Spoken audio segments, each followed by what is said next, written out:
আজকে আমরা এমন একটা জায়গার মাঝে ভ্রমণ করাতে আইছি, ঘুরে ঘুরে দেখতেছি এই জায়গাটা অনেক সুন্দর। এখানে এই এলাকার মানুষ অনেকগুলা গেছি গা, এলাকা সাইডে অনেক পুরনো বিল্ডিং এগুলা এগুলা কিন্তু পাথরের বিল্ডিং। এগুলা পাথরের বিল্ডিং, মাটির মতন দেখা যাইতেছে, আসলে কিন্তু মাটি না। এই দেখেন খেজুর গাছ, পানি নাই, পাথর, পাথরের মাঝে যে আল্লাহর কি রহমত, কি কুদরত।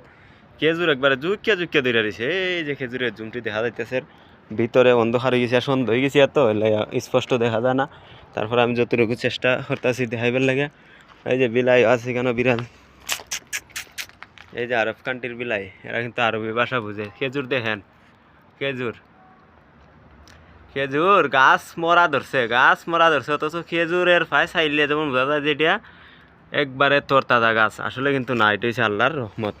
এই যে এই বিল্ডিংগুলো অনেক পুরনো বিল্ডিং। খেজুর গাছ দেখে আমি অবাক হই। আর এই গাছটা কিন্তু হাসি গাছের মতন দেখা যাচ্ছে, কিন্তু হাসি গাছ না। ওইখানে কি আবার কুয়ার মতন লাগতেছে।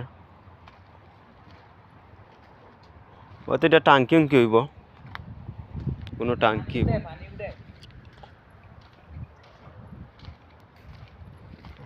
এটা রান্না কিংবা বাথরুম এরকম কিছু হইতে পারে।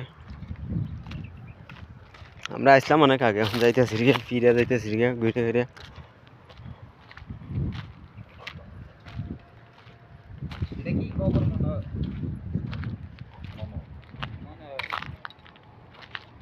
এটা দেখা যাইতেছে আবার কবরের সিস্টেম, আসলেই মনে হয় কবরই। এই জায়গার কিন্তু একটা গুণাগুণ আছে। তাবুকের যুদ্ধ যখন হয়েছিল, হযরত মুহাম্মদ সাল্লাল্লাহু আলাইহি সাল্লাম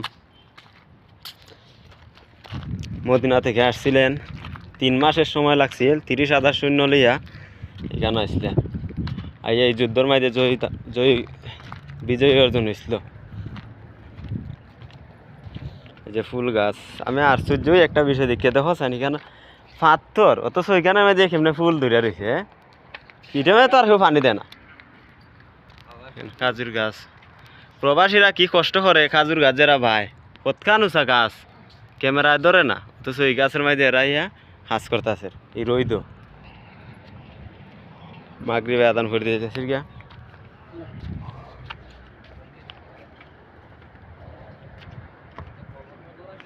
এটা কি তা কুয়া নি, কুয়া কূপ, পানির কূপ। ওই দে দেখে